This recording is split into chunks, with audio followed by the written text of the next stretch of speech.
Yeah, you're welcome back. It's still Timeout with DB AADEBAYO, and now we'll be discussing taking responsibility for business growth.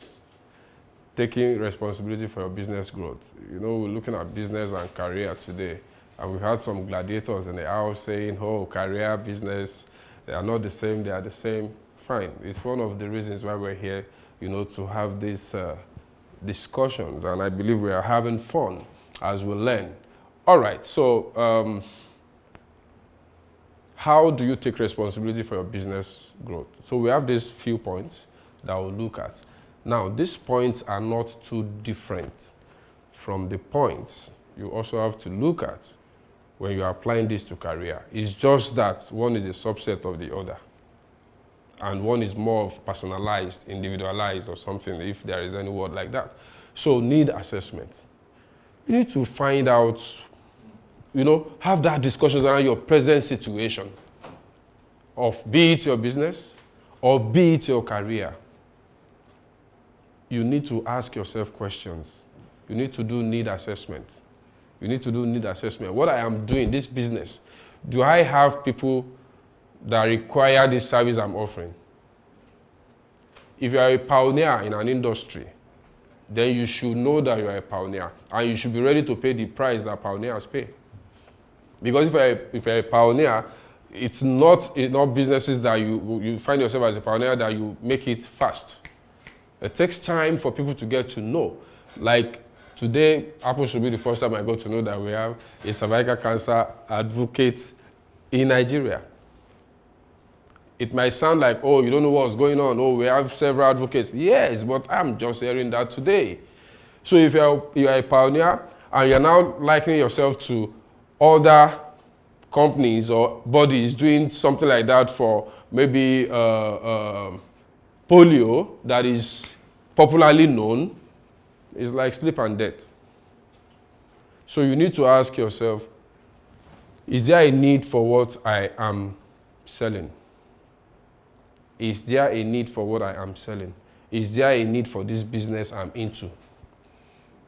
Oh, I want to start training bus conductors, and I want to start pushing them out to work with bus owners. Is there a need for it? Or I want bus drivers to be well behaved, so I want to organize special training for bus drivers. Is there a need for it? You know, we had a discussion around I determine what my need is or what I need the other time. Is there a need for it? The buyers, are they interested? Maybe some people are even interested in the way the bus conductor talk to them anyway. You know? So that's a discussion for another day. All right, so I still want to take this short time out, and we'll be right back. We'll continue from where we stopped now.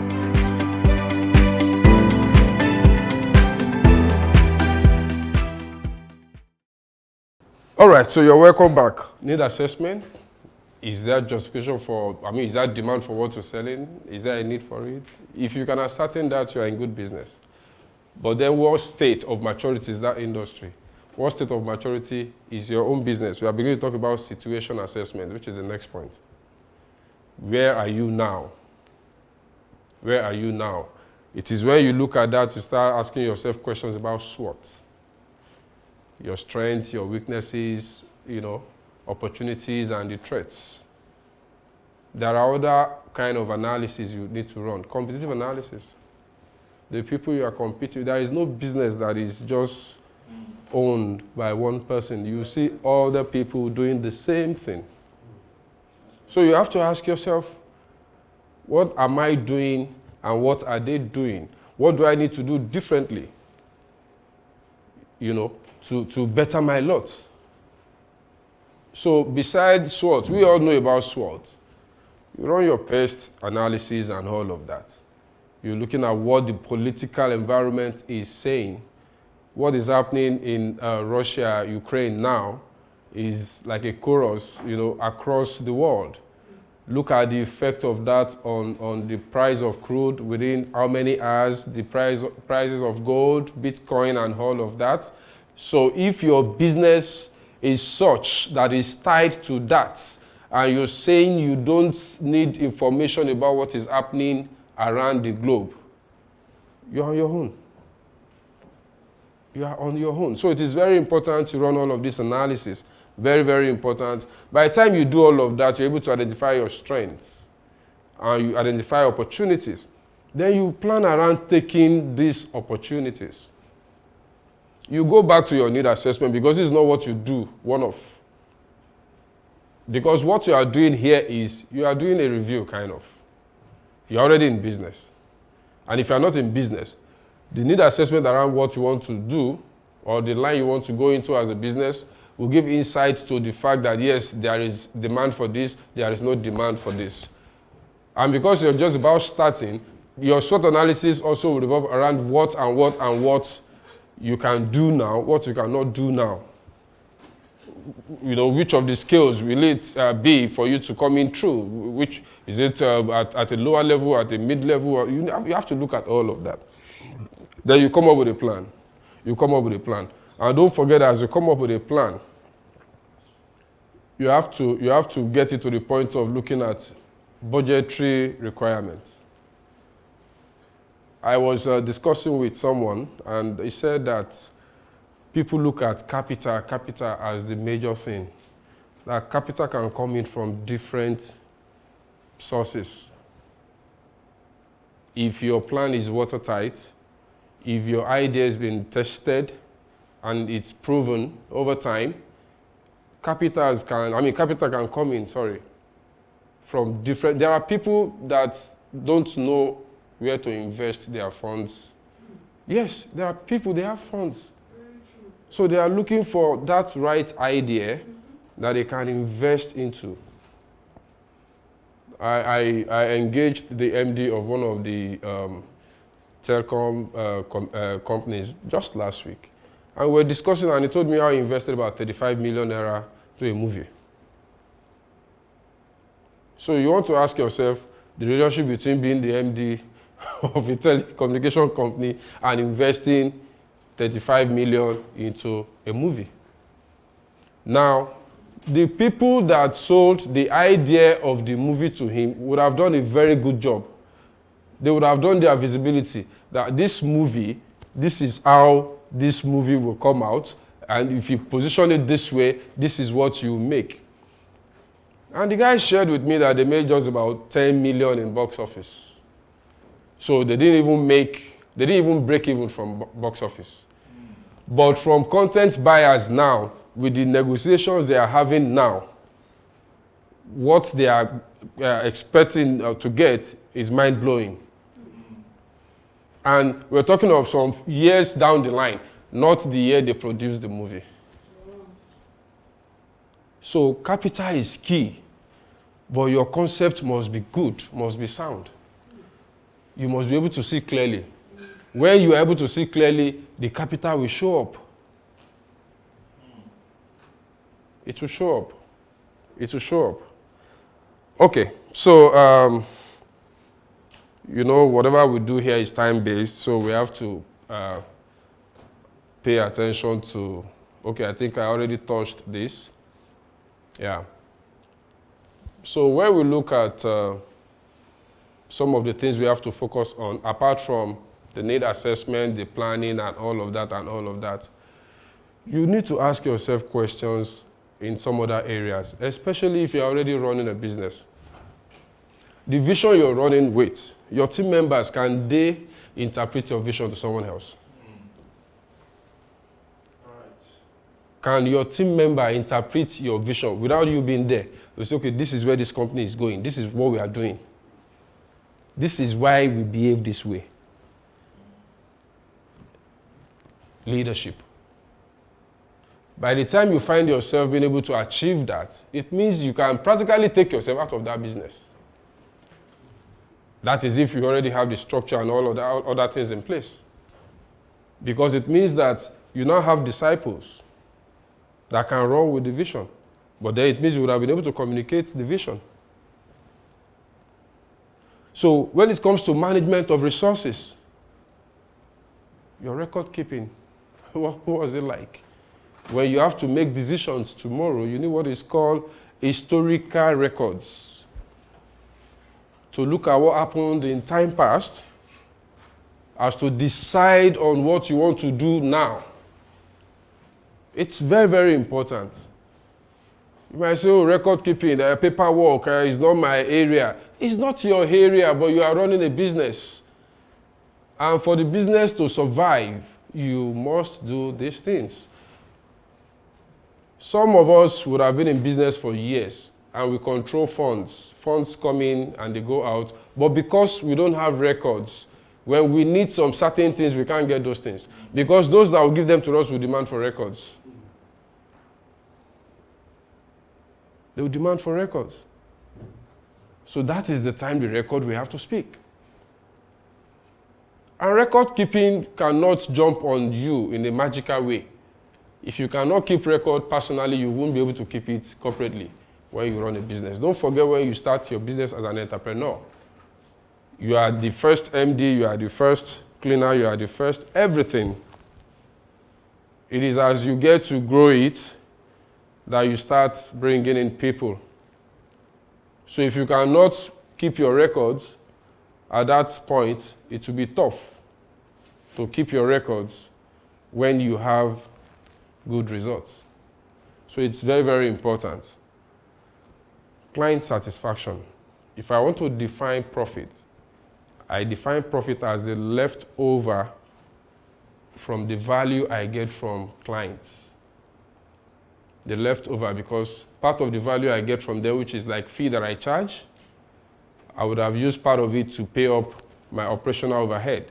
So it's the leftover value that they are paying for the satisfaction they get. Is the leftover. Is the net, is the difference. So if you cannot do what we call role playing, taking the place of the customer to determine this is what customer needs, and this is how they need it. Because you can, okay, I have a practical example I use most times. You have cold, and you have these two options. You get to the corner shop to buy a cold whatever, and you take it. Maybe it gets you to be a bit sleepy and the rest. And the other one, just go online and just buy their products, just pay for the product online. The moment you pay, the moment the money leaves your account, you get cured of or the code or whatever.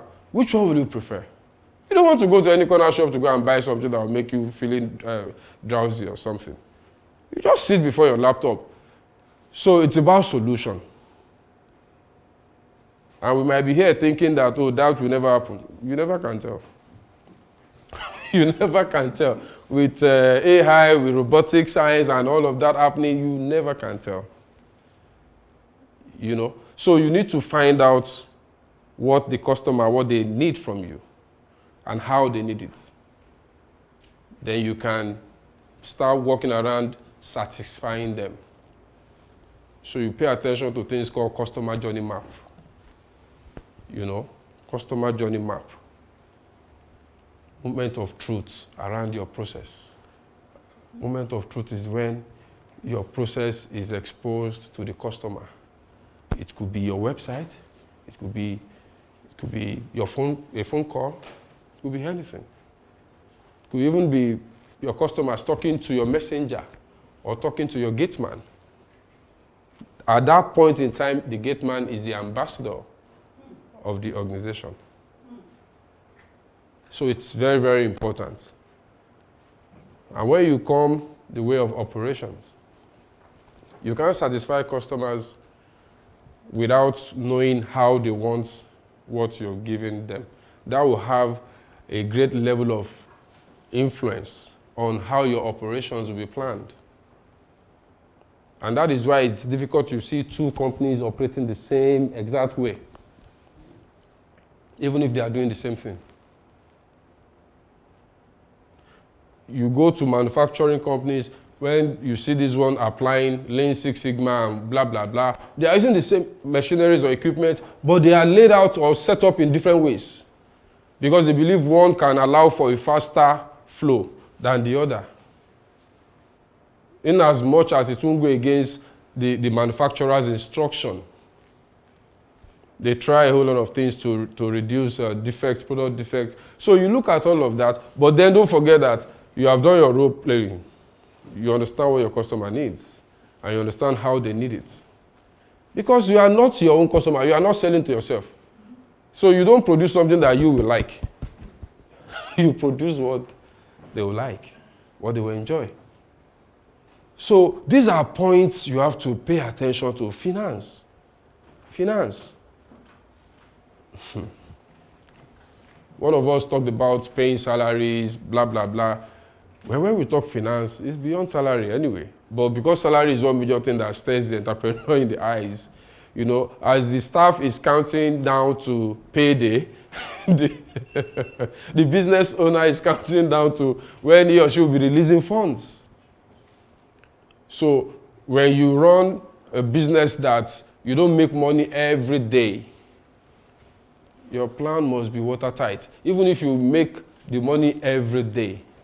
Record keeping, very, very important. Cash flow analysis. Oh, this is how I will raise this that I will use for that. This is how we'll manage this. Oh, this is how we'll cut cost by ensuring we don't have duplicated activity along the line of our operations.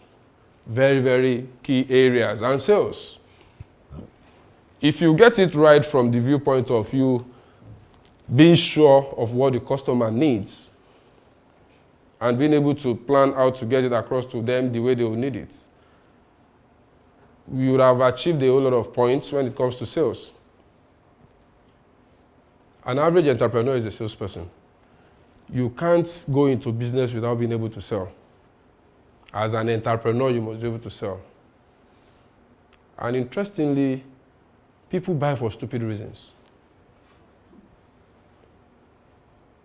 The same way employment decisions are made sometimes on some very, very funny.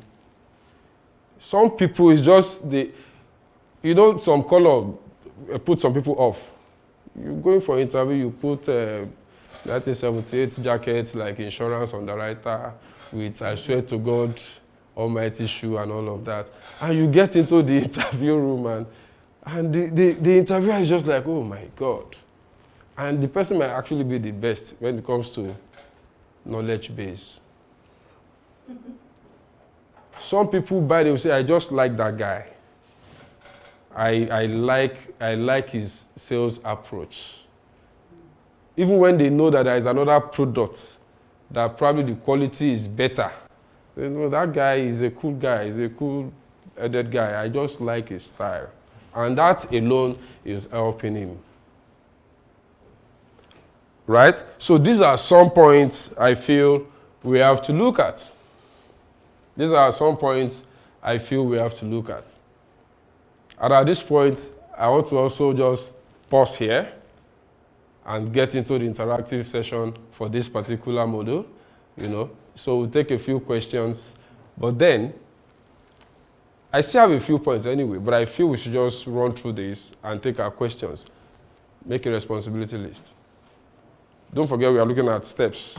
So we talked about some of the things you need to look at as a business person. Make a responsibility list. Review the list daily. We are talking to you now as a business person. So as a career person, you do the same thing.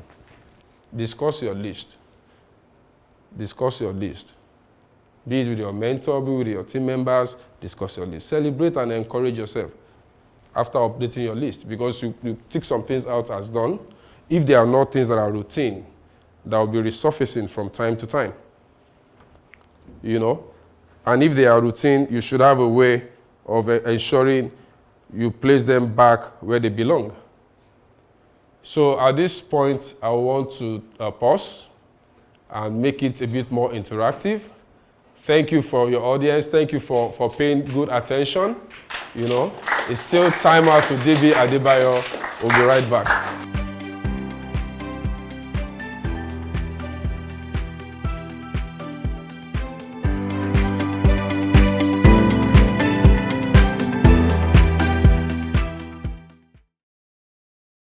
All right, so welcome back.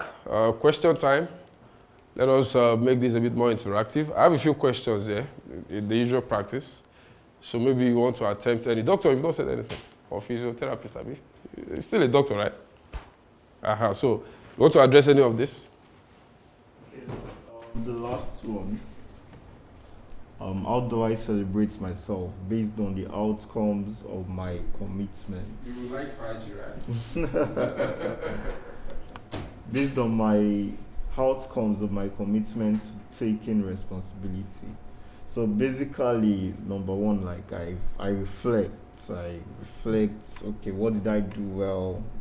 What do I need to improve upon? So like I look back into the situation. I'm like, oh, this is nice. This is good. I did this well. I did this all right.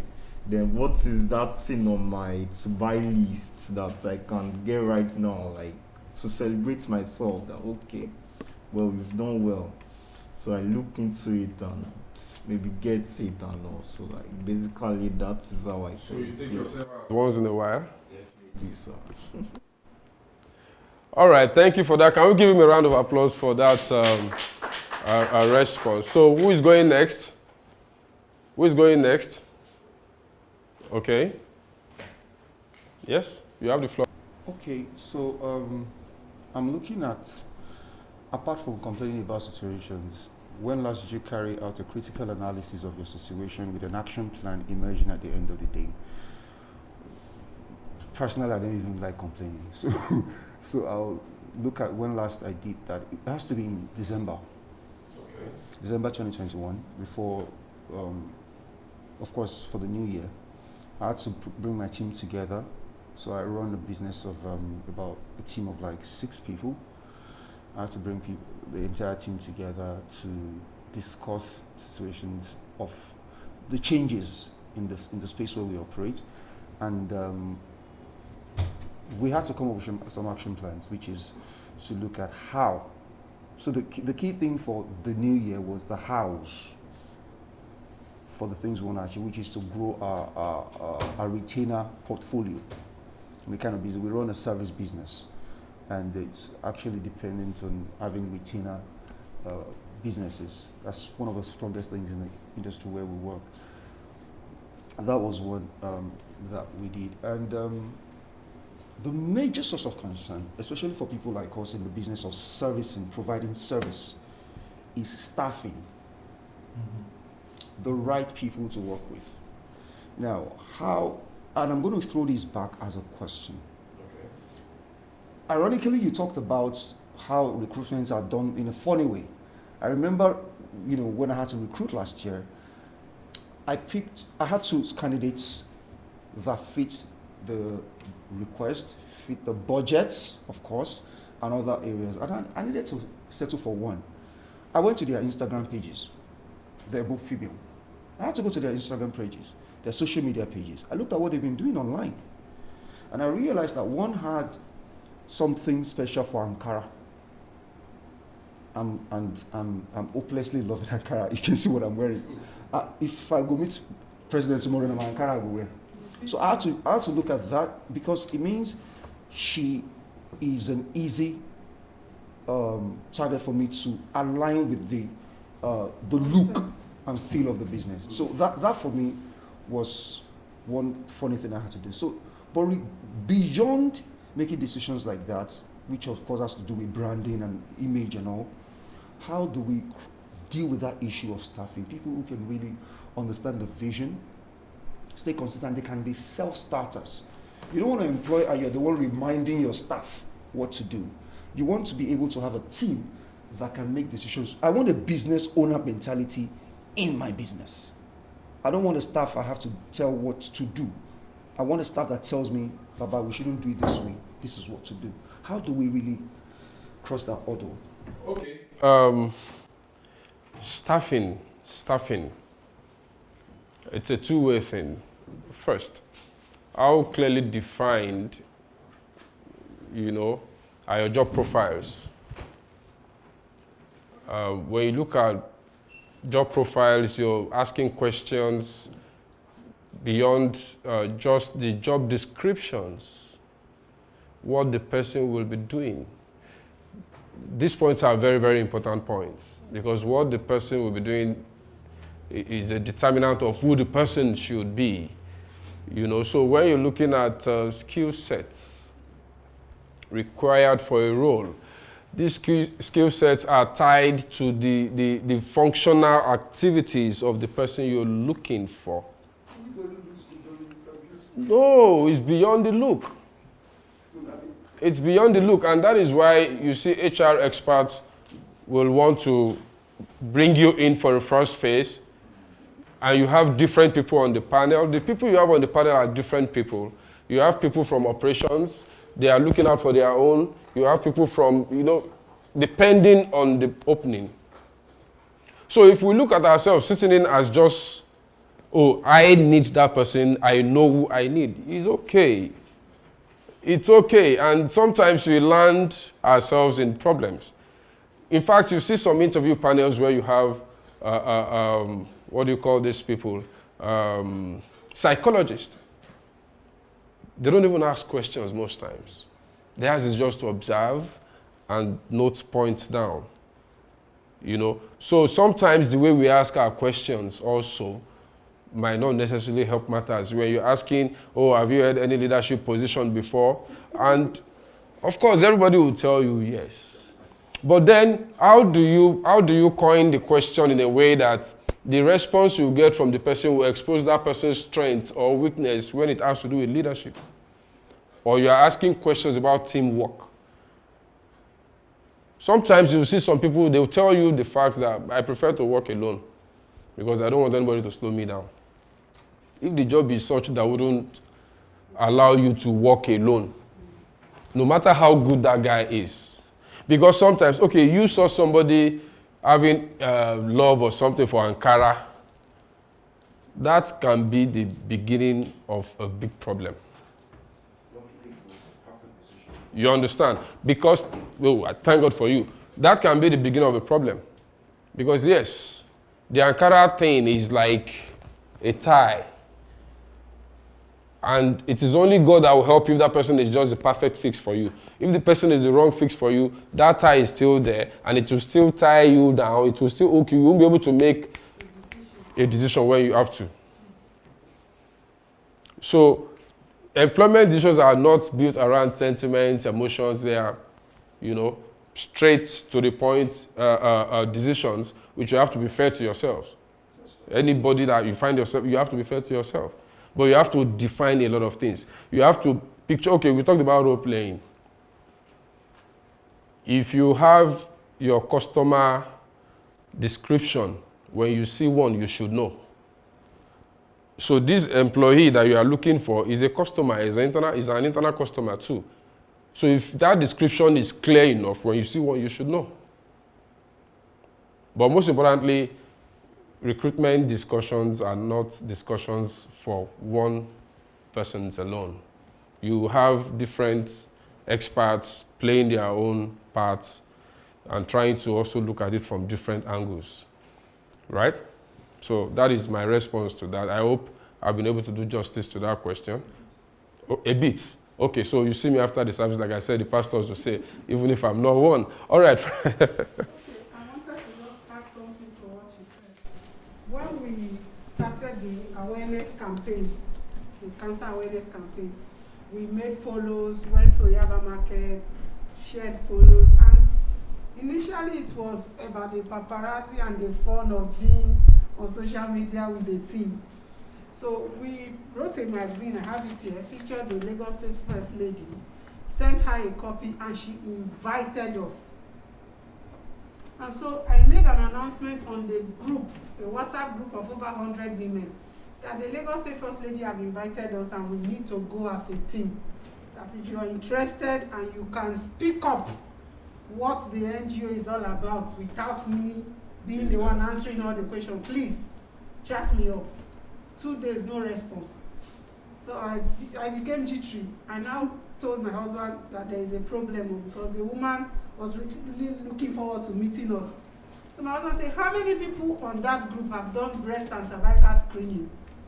That was when I realized that I hadn't been doing it well. You can't be taking pictures with me, creating awareness about cancer when you don't know your status. So I quickly went to clinics. I'm sorry about mentioning it now, but went to them, told them that this is what we are facing and we needed them to subsidize price for people to come for screening. In a group of over 100 women, right now as we speak, we are only 31 members, including me. Those women ran away. They refused to carry out the screening. So we made it a criteria that to be a member of the NGO, you must have done breast and cervical screening. Recruitment. So that was how we got people who went with us to see the mama. And then last week I was on NTA. People now volunteer to go. So like when my interview was going on, the lady that came with me, she was interviewed. And she was able to say, through this foundation, she has taken vaccine, she has done the screening, she tells people about it. And before my interview was over, they shared her own interview on social media. And it was, at least it was a relief. So it's better to have 30 people who knows what we are doing and who knows their status than 1 million people. Absolutely correct. Absolutely correct. I totally agree with you. Yes. So to drive home 1 or 2 points from that, the recruitment process. Her husband asked her, How many people? and she missed out that point. For more than 8 months. Only for her to realize, okay, we have to go back to the drawing board. So recruitment is just like that. Thank you for making this so interactive.